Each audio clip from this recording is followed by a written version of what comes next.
Jadi banyak bertanya ke IG, ke sosmed Spotify, mengapa ketika melawan Arab, Bung Tommy tidak mengulik, live reaction, Iya. goal by goal, Iya. seperti saat lawan Jepang. Kalau kita lihat statistik, kecenderungan mainnya sebetulnya masih tetap. Jurusnya masih sama. Parkir bus. Ini pertanyaan agak personal. Jadi sekali lagi sebenarnya saya pernah tanyakan di beberapa podcast sebelumnya. Nah, ini pertanyaan titipan netizen. Mengapa Anda begitu keras terhadap STY dalam mengkritik? Seolah-olah memang dia sudah segera perlu diganti. Itu mengapa? Dan apakah dengan dia berhasil meraih kemenangan lawan Arab ini, tetap Anda memberi stempel dia tetap STY on? Bagaimana?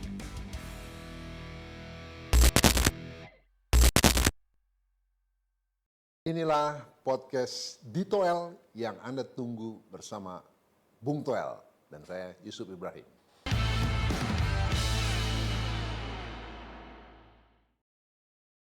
Bung Toel, semoga kabar Anda baik sebagaimana kabar Sportifier. Senyum-senyum aja. Anda bahagia kan? Timnas Indonesia menang atas Arab Saudi. Saya Tapi tetap saya khususnya ya. Sportifier dan juga subscriber, follower Spotify ingin dengar apa komentar Anda. Dan mereka menunggu banyak permintaan di kolom komentar. Bukan permintaan kali itu. Ya ada juga yang menghujat, tapi saya anggap itu sebagai sebuah permintaan. Oke. Gini Bung, Oke. Indonesia menang 2-0 atas Saudi Arabia, itu Yap. sejarah. Oke. Dan banyak yang mencatat Indonesia tampil tanpa celah dalam menyerang dan bertahan. Oke. Masihkah Anda anggap STY kurang jurus dan miskin taktik? Silakan waktu dan tempat. Yang pertama, apresiasi lah. Kemenangan itu patut diapresiasi. Apalagi dengan embel-embel historis sejarah. Pertama kalinya menang dari Arab. Oke, kita apresiasi satu hal. Lalu apakah STY miskin taktik, jurusnya masih minim? Yaitu makanya harus dievaluasi.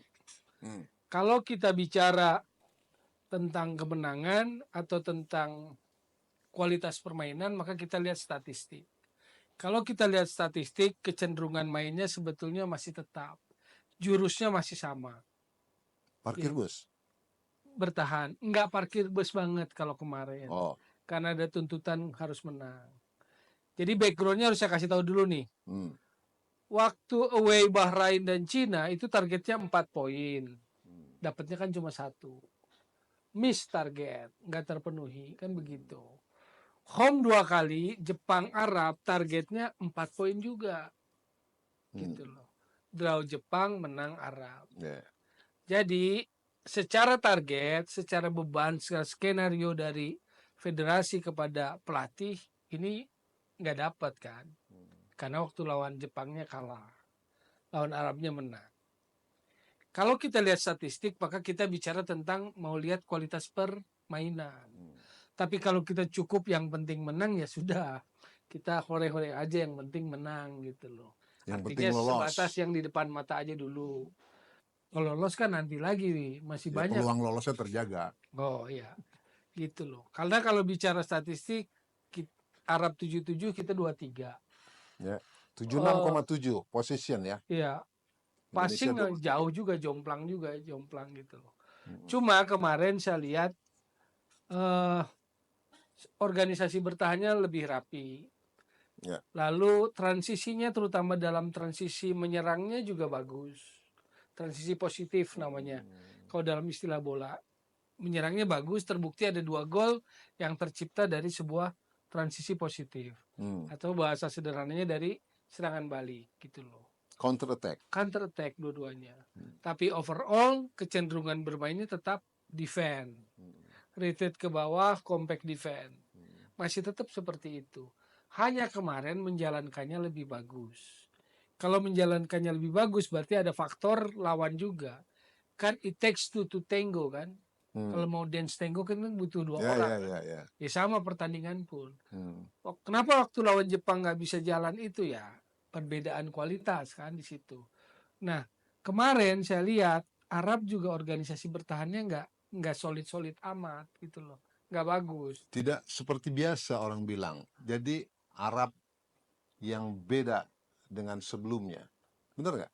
Iya, Arab yang pernah kita lihat tradisi mereka dan bagaimana mereka bermain memang kemarin sih agak nggak sesolid itu ya.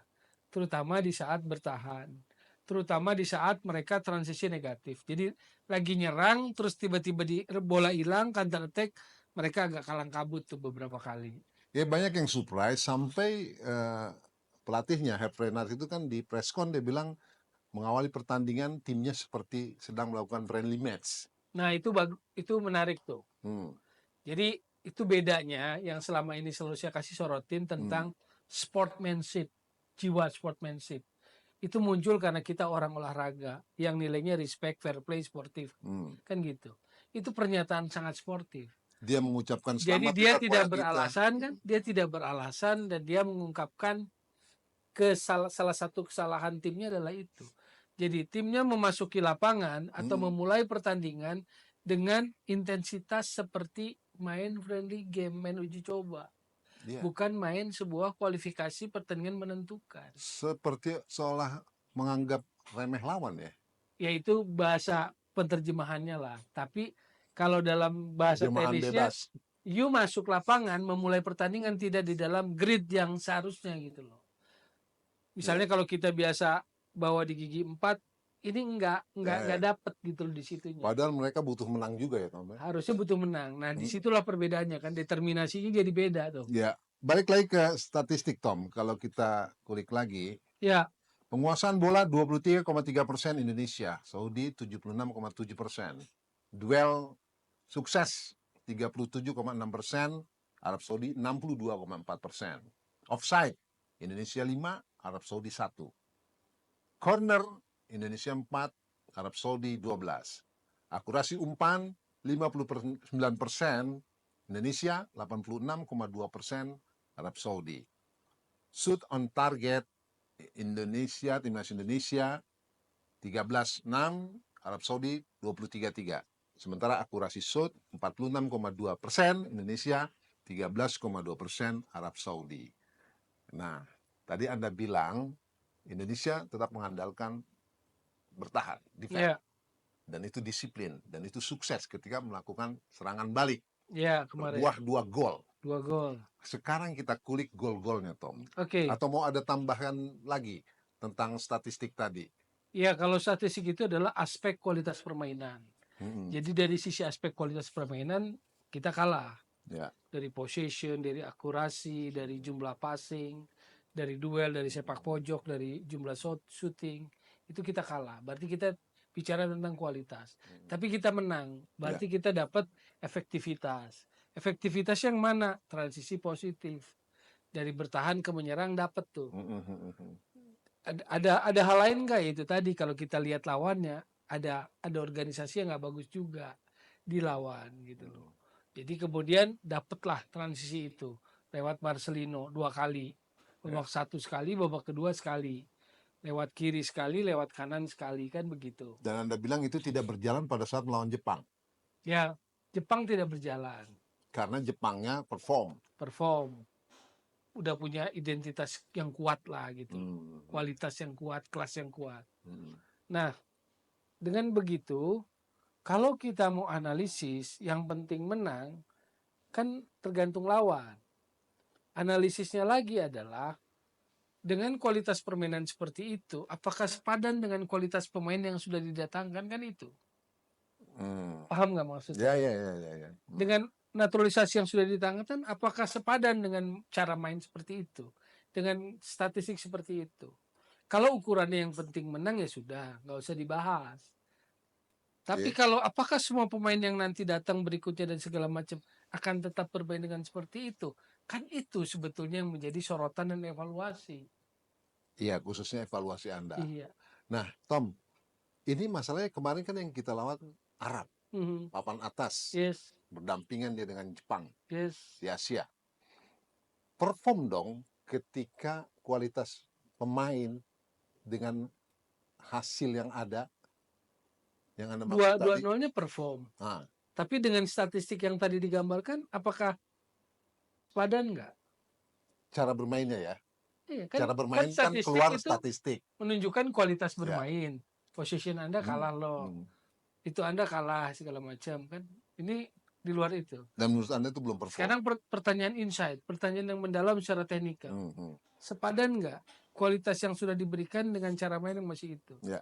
Secara hasil oke, misalnya puas. Ya. Anda memenuhi target 3 poin. Gitu. Tapi secara kualitas main, apakah akan seperti itu terus? Ya. Arab kemarin tidak, menurut saya determinasinya nggak ada tuh, kalah di situ. Makanya pelatihnya di jumpa pers usai pertandingan mengakui. Dan saya apresiasi juga karena apa?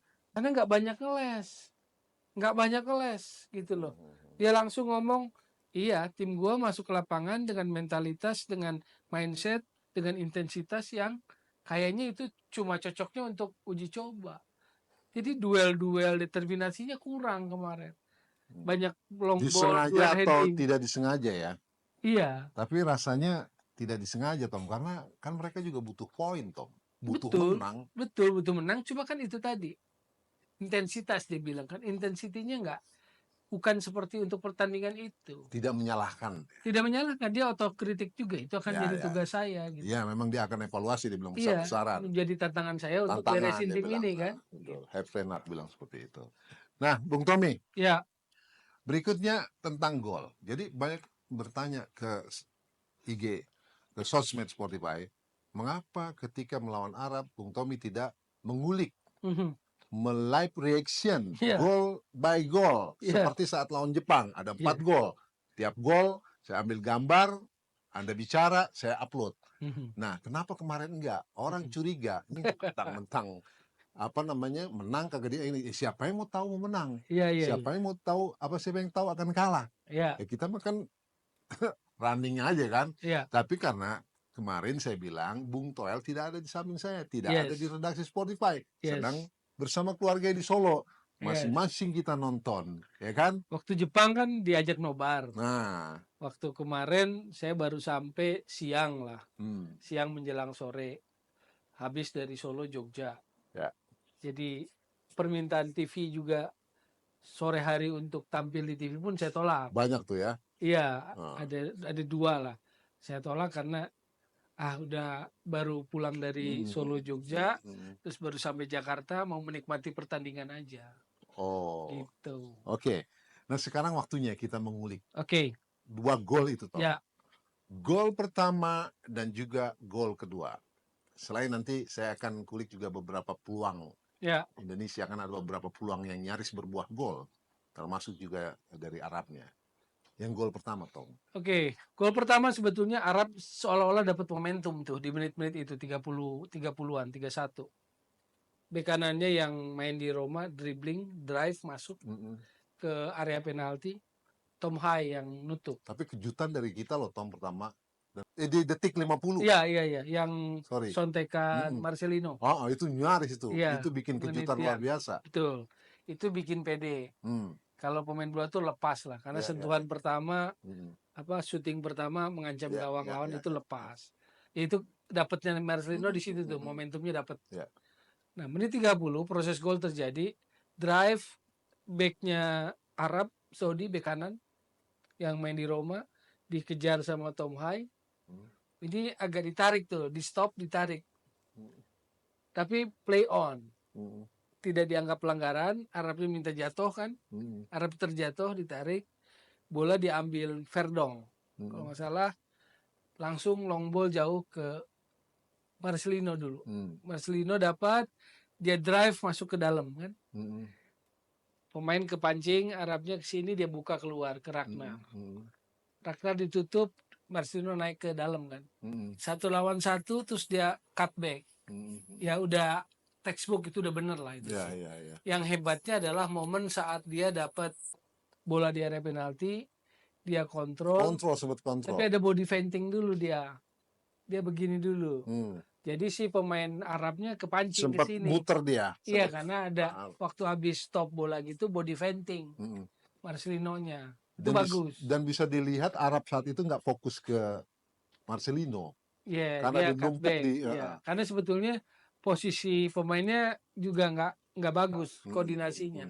Organisasinya hilang. Orat Mangunnya cerdas juga, dia berikan ke Iya, karena hanya Marcelino. 3 juga di kita yang nyerang. Betul. Cuma di sebelah kanannya ada si Rafael Yang lebih kosong Marcelino. Ya, Marcelino dari belakang kan.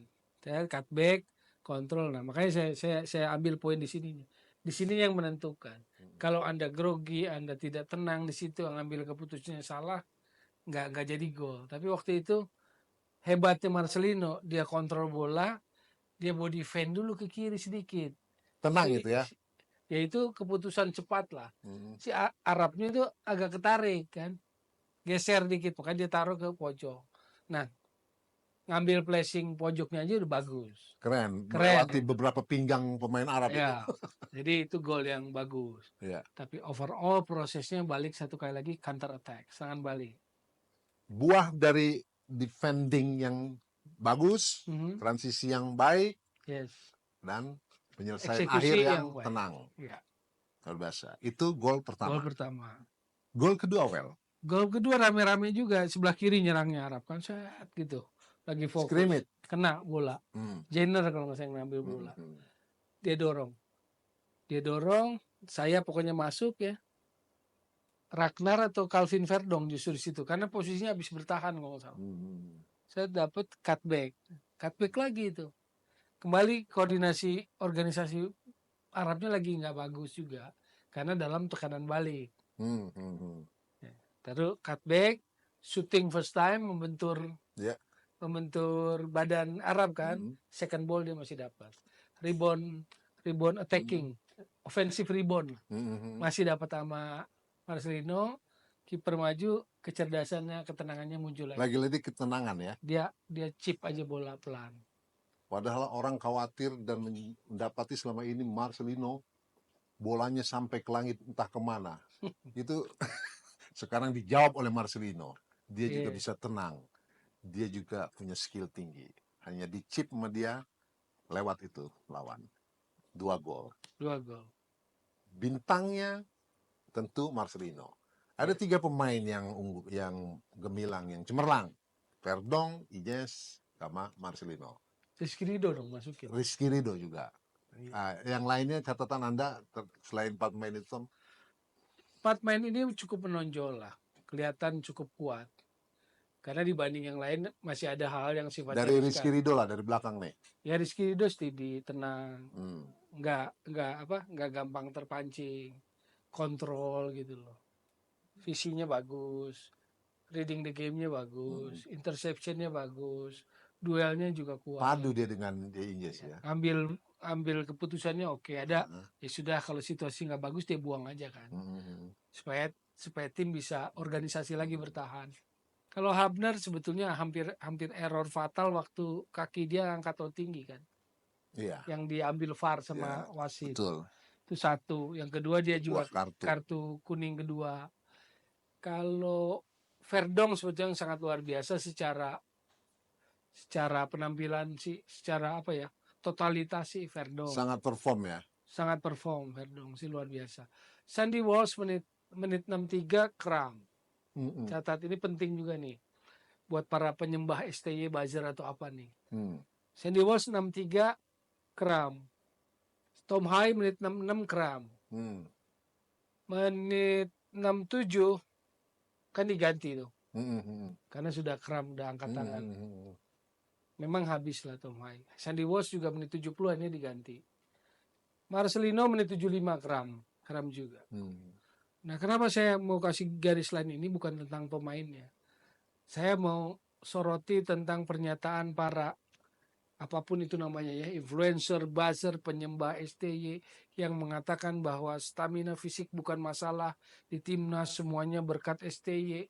Jadi waktu itu apakah karena faktor pelatih di klub atau karena STY, saking nggak mau ngakuinnya karena itu pelatih klub Liga 1, milihnya STY jawabannya gitu. Tapi kemarin fakta, menit 63 Sandy Walsh kram. menit 66 66 Tom Haig Ini masalah fisik dan endurance ya. Ya. Dan itu menjadi kalimat issue, bahwa di bawah STY semua stamina nggak ada yang ini dan sampai itu yang akan dievaluasi Ketum Erick Thohir saat dia diinterview banyak hal dong. tentang fisik pemain, Banyak hal tentang menurut saya sih. Taktikal. Karena ego pribadi itu buat saya sih sebetulnya itu juga sebuah clue tuh. Berarti ada apa gitu kan. Ego pribadi, tentang taktikal, tentang Eliano Renders menurut saya sih itu akan jadi bom waktu. Dia masuk DSP dong. Ya itu kan hanya Tapi apa main. namanya? Kalau anak kecil lagi marah apa tantrum supaya enggak itu apa namanya? Netizen tantrum kasih permen gitu kan. Kan poinnya bukan itu analisisnya. Sehari setelah lawan Jepang, Exco PSSI Arya Sinulinga di media dalam wawancara sebuah media jelas-jelas mengatakan kami atau dalam hal ini PSSI tidak akan memproses naturalisasi Eliano kalau tidak ada pernyataan enggak main. Persetujuan dari pelatih. Tidak ada kalimat Artinya kan ada assessment, ada persetujuan dari pelatih. Baru PSSI proses naturalisasi. Pertanyaannya, dia main setengah babak lawan Bahrain, lalu lawan Cina nggak masuk DSP. DSP itu daftar susunan pemain 18 pemain, 11 starting, 7 cadangan. Dipanggil 23, berarti nggak pakai kostum. Biasanya pakai training gitu kan, duduknya di tribun. Jadi 2 kali waktu lawan Cina dan Jepang, Eliano tuh nggak masuk DSP. Ini kan pertanyaannya adalah mengobrak-ngabrik tatanan naturalisasi. Naturalisasi sekali lagi saya ulang berkali-kali prinsipnya di atas rata-rata. Pelatih sudah menyatakan oke. Pertanyaannya, kok bisa nggak dipakai gitu loh. Jadi buat apa pemain ini Eliano ini dinaturalisasi gitu loh. Ya mungkin tidak main saat ini dan kemarin, tapi siapa yang tahu ke depan masih ada. Anda lupa prinsip naturalisasi adalah pemain yang dinaturalisasi punya kualitas di atas rata-rata pemain kita. Berarti dia memang harus udah kualitas jadi karena melakukan proses naturalisasi. Dengan begini sebetulnya yang saya maksud bom waktu adalah STY meremehkan proses naturalisasi yang melibatkan legislatif dan eksekutif. Ini kan proses negara. Masalah waktu aja kali itu mainnya. Iya enggak itu tadi berarti kan sebelumnya juga menggugurkan prinsip naturalisasi. Melemahkan, Melemahkan. menggugurkan sih. Iya. Katanya prinsipnya harus oleh pelatih dulu. Kok kamu nggak pakai? Kamu iyain di proses naturalisasi tapi nggak masuk DSP pun gitu loh. Poinnya itu kalau buat saya. Oke, Bung Toel. Nah, ini sebelum saya ada pertanyaan terakhir, saya mau info nih tentang malam tahun baru nih, Bang. Jadi, Spotifyers, kalau belum punya rencana malam tahun baru, mau kemana, pastikan kamu menjadi bagian keseruan acara malam tahun baru di Swiss Bell Hotel Bogor. Kota Bogor ya, catat. Karena tahun baru ini, Swiss Bell Hotel Bogor akan menggelar acara New Year's Eve Dinner yang bertajuk Rock and Concert. Nah, ini bakal seru banget. Kamu akan dimanjain sama penampilan Red Peanut Band Bandung Kawakan yang sering banget bikin pecah suasana dengan lagu-lagu legend yang bikin kamu sing-along di malam tahun baru. Booking sekarang. Jangan sampai kalah cepat dengan yang lain, karena ada tiket konser Dewa 19 yang dibagikan untuk grand prize-nya. Jadi Spotifyers, bayangin kamu bisa nyanyi bareng band legend Dewa 19 di awal tahun dengan cara mendapatkan grand prize-nya. Catat tanggalnya 31 Desember 2024 dan untuk alamat lengkap ada di bawah ini. Nah itu Tom, kita interrupt dulu. Ini udah mau tahun baru, Anda juga kan nanti mau Natalan. Mudah-mudahan kita juga bisa merayakan tahun baru di sana di Swiss Bell Hotel Bogor. Bung Tommy, sebelum closing ada satu pertanyaan terakhir. Apa ke depan? Apa yang perlu dilakukan STY dan PSSI agar kita memang benar-benar bisa lolos ke round berikutnya, round 4 dalam hal ini. Apa kiranya yang perlu dilakukan demi menjaga performa skuad ini meningkat atau paling tidak terjaga, Tom? Ini bagian dari evaluasi tentunya, dan Pak Erik juga bilang, seperti saya bilang tadi, usai dia menonton lawan Arab, di interview doorstop, kami tetap akan melakukan evaluasi. Mungkin ada saran dari Bung Toel, bagian-bagian mana aja yang dievaluasi? Sedikit sih tadi sudah disinggung. Oke. Kalau untuk menjaga peluang lolos, menurut saya sisa 4 pertandingan target 7 poin. Ya. Kita hitung-hitungan matematikanya seperti itu. Kalau bisa ambil 7 poin dari sisa 4 pertandingan lawan Australia, Bahrain, Cina, dan Jepang, maka peluang itu menurut saya sih cukup terbuka. Ya. Tapi bagaimana untuk mencapai 7 poin? Maka itu pertanyaannya kan. Ya. Maka menurut saya kuncinya adalah evaluasi besar-besaran yang dikatakan Ketua Umum PSSI Erick Thohir yang akan jadi kunci. Apakah itu sekedar gimmick atau memang harus benar-benar dikerjakan? Jadi dalam hal ini menurut saya memang saatnya PSSI jangan lembek. Harus ada ketegasan, harus punya visi, harus punya analisis melihat tren sepak bola tim nasional Indonesia. Menurut saya memang waktu keluar emosional, marah, evaluasi besar-besaran usai kalah sama Jepang, memang banyak faktor.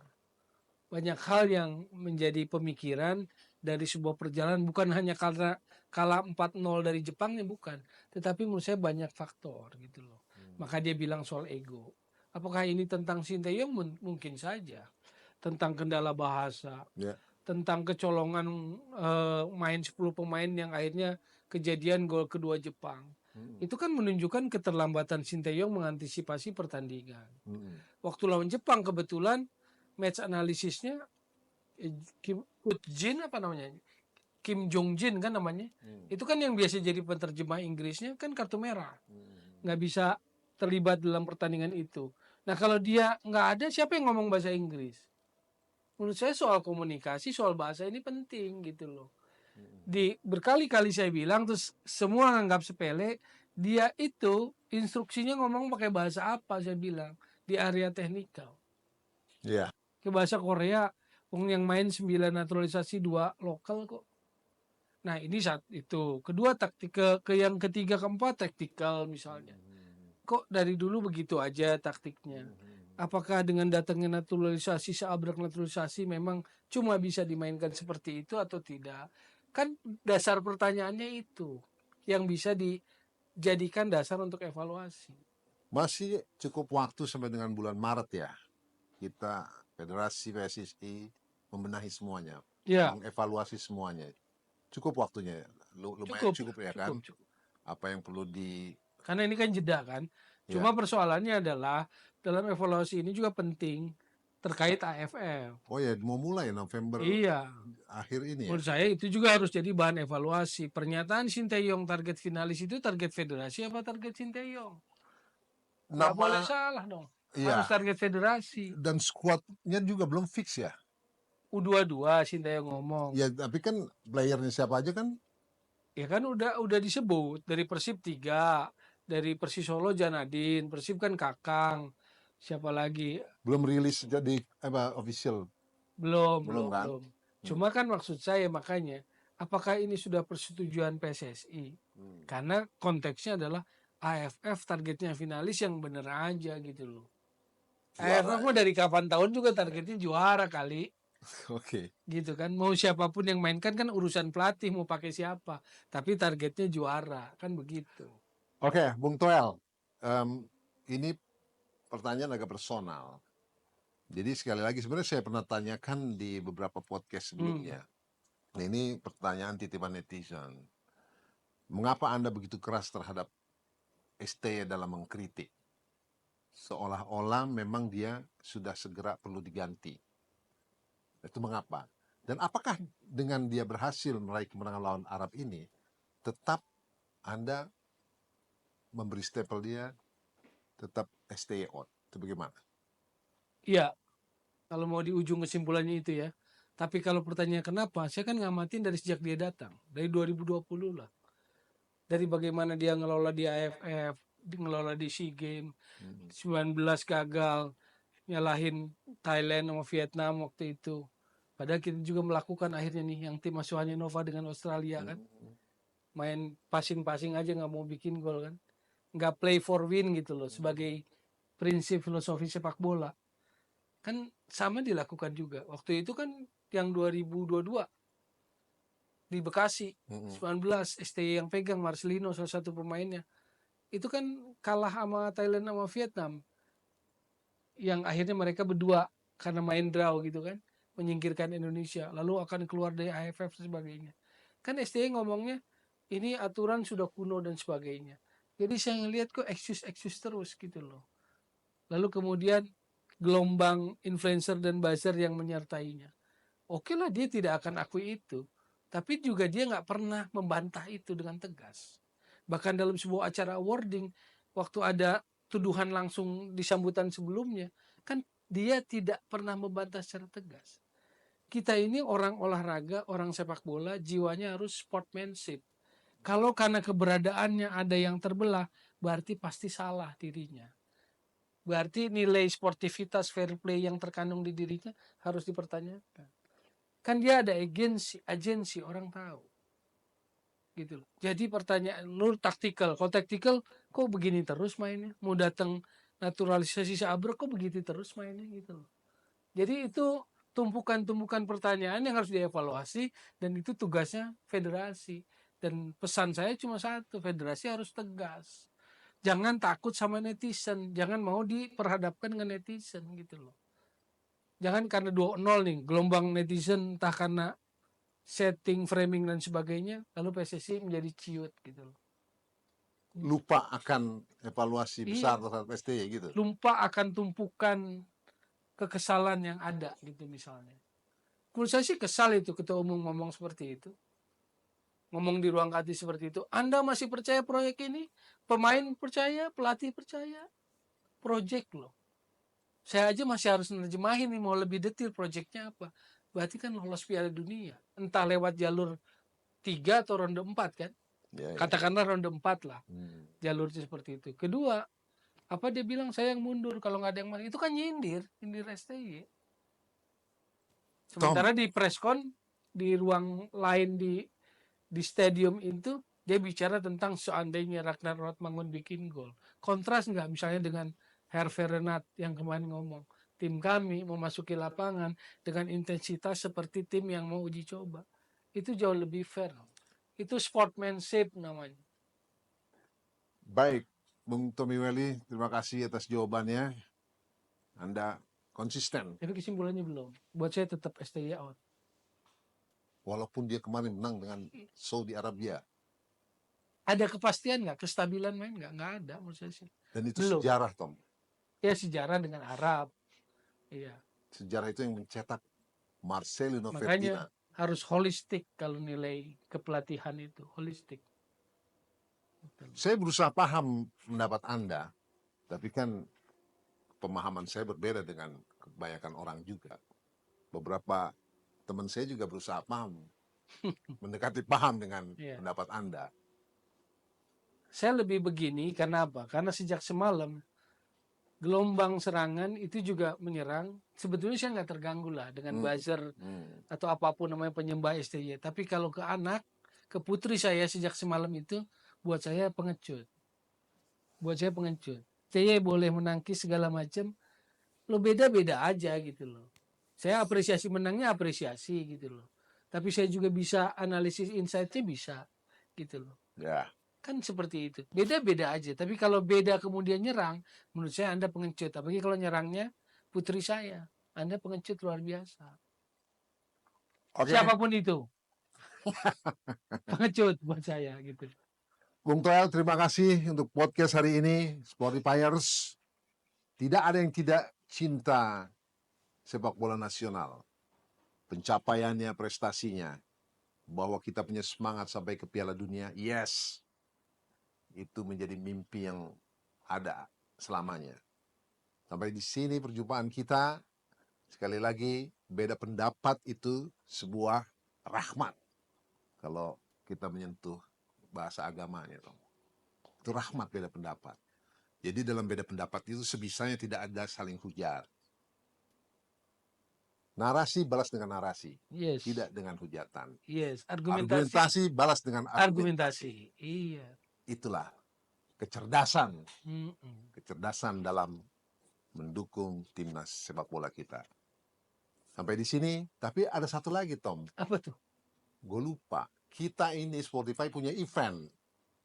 Event mini football turnamen.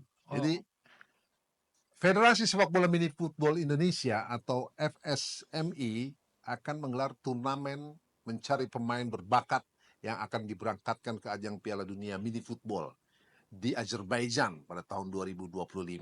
Daftarkan segera tim terbaik kalian ke turnamen ini yang akan berlangsung di lapangan Asyop Cempaka Putih, Jakarta Pusat pada tanggal 8, 14, dan 15 Desember 2024. Itu tanggal eventnya. Segera daftarkan tim kalian karena slot terbatas dan menangkan hadiah total sebesar 25 juta rupiah. Nah, lihat di di grafis ini bagaimana cara mendaftarnya. Sekali lagi, FSMI Federasi Sepak Bola Mini Indonesia mengundang tim Anda untuk berpartisipasi dalam turnamen yang akan menyeleksi pemain-pemain untuk berlaga di ajang Piala Dunia Mini Football di Azerbaijan pada tahun 2025.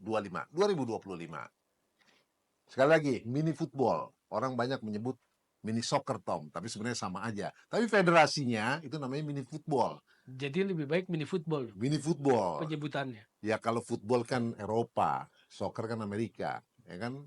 Mereka kan sama dia.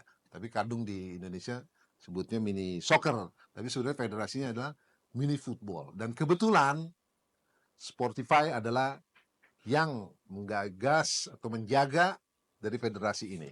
Baik, Sportifyers, terima kasih atas perhatian Anda. Saya dan Bung Tommy Welly mengucapkan sekali lagi selamat pada timnas. Tetap jaya, tetap menyala hingga ke round 4, round berikutnya Piala Dunia nanti 2026 di Amerika, Meksiko, dan Kanada. Sampai jumpa.